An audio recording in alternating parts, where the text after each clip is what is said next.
Aussies గడ్డపైన team India చారిత్రాత్మక విజయం సాధించింది. టీమిండియా అన్ని రంగాల్లోనూ సమిష్టిగా రాణించింది. పెర్త్ పిచ్ పైన ఆసీస్ బ్యాటర్లను బూమ్రా, సిరాజ్ ముప్పు తిప్పలు పెట్టారు. ఎక్కడా కోలుకునే అవకాశం ఇవ్వలేదు. వరుస పెట్టి పెవిలియన్ కు పంపారు.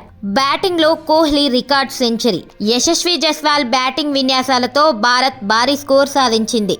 లక్ష్య ఛేదనలో చతికిలబడిన ఆసీస్ పై టీమిండియా ఘన విజయం సాధించింది. ఆసీస్ కు రెండో ఇన్నింగ్స్ లో నిర్దేశించిన 534 పరుగుల లక్ష్యాన్ని ఛేదించడంలో ఆసీస్ బ్యాటర్లు విఫలమయ్యారు.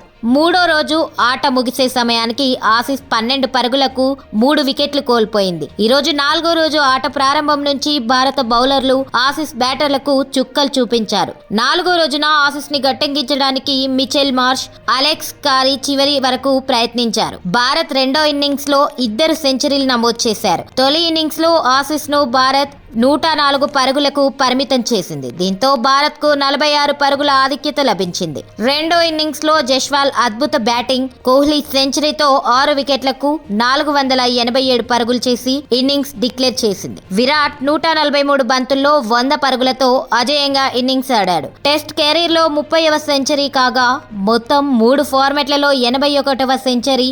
సచిన్ టెండూల్కర్ ని అధిగమించి ఆస్ట్రేలియా గడ్డపై అత్యధిక టెస్ట్ సెంచరీలు సాధించిన భారత బ్యాట్స్మెన్ గా విరాట్ నిలిచాడు. ఈ మ్యాచ్ లో భారత బౌలర్లు రాణించారు. దీంతో 295 పరుగులతో టీమిండియా విజయం సాధించింది. రెండో ఇన్నింగ్స్ లో బూమ్రా, సిరాజ్ కు 3 వికెట్, సుందర్ కు 2 వికెట్లు దక్కాయి. నితీష్, హర్షిత్ కు చెరో వికెట్ లభించింది. 238 పరుగులకే ఆల్అౌట్ కావడంతో పెర్త్ లో భారత్ విజయం సాధించింది.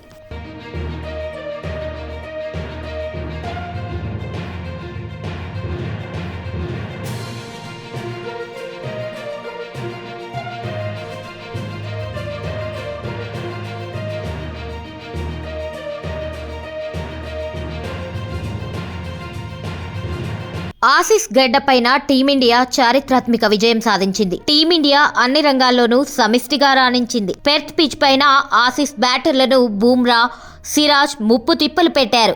ఎక్కడా కోలుకునే అవకాశం ఇవ్వలేదు. వరుస పెట్టి పెవిలియన్ కు పంపారు. బ్యాటింగ్ లో Kohli record century. Yashasvi Jaiswal batting విన్యాసాలతో భారత్ భారీ స్కోర్ సాధించింది.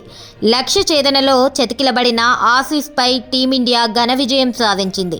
ఆసీస్ కు రెండో ఇన్నింగ్స్ లో నిర్దేశించిన 534 పరుగుల లక్ష్యాన్ని ఛేదించడంలో ఆసీస్ బ్యాటర్లు విఫలమయ్యారు. మూడో రోజు ఆట ముగిసే సమయానికి ఆసీస్ 12 పరుగులకు 3 వికెట్లు కోల్పోయింది. ఈ రోజు 4వ రోజు ఆట ప్రారంభం నుంచి భారత బౌలర్లు ఆసీస్ బ్యాటర్లకు చుక్కలు చూపించారు. 4వ రోజున ఆసీస్ ని గట్టెక్కించడానికి మిచెల్ మార్ష్, అలెక్స్ కారీ చివరి వరకు ప్రయత్నించారు. భారత్ రెండో ఇన్నింగ్స్ లో 2 సెంచరీలు నమోదు చేశారు. తొలి ఇన్నింగ్స్ లో ఆసీస్ ను భారత్ 104 పరుగులకు పరిమితం చేసింది. దీంతో భారత్ కు 46 పరుగుల ఆధిక్యత లభించింది. రెండో ఇన్నింగ్స్ లో జైస్వాల్ అద్భుత బ్యాటింగ్, కోహ్లీ సెంచరీతో 6 వికెట్లకు 487 పరుగులు చేసి ఇన్నింగ్స్ డిక్లేర్ చేసింది. విరాట్ 143 బంతుల్లో 100 పరుగులతో అజేయంగా ఇన్నింగ్స్ ఆడాడు. టెస్ట్ కెరీర్ లో 30వ సెంచరీ కాగా మొత్తం 3 ఫార్మాట్లలో 81వ సెంచరీ. సచిన్ టెండూల్కర్ ని అధిగమించి ఆస్ట్రేలియా గడ్డపై అత్యధిక టెస్ట్ సెంచరీలు సాధించిన భారత బ్యాట్స్మెన్ గా విరాట్ నిలిచాడు. ఈ మ్యాచ్ లో భారత బౌలర్లు రాణించారు. దీంతో 295 పరుగులతో టీమిండియా విజయం సాధించింది. రెండో ఇన్నింగ్స్ లో బూమ్రా, సిరాజ్ కు 3 వికెట్, సుందర్ కు 2 వికెట్లు దక్కాయి. నితీష్, హర్షిత్ కు చెరో వికెట్ లభించింది. 238 పరుగులకే ఆల్అౌట్ కావడంతో పెర్త్ లో భారత్ విజయం సాధించింది.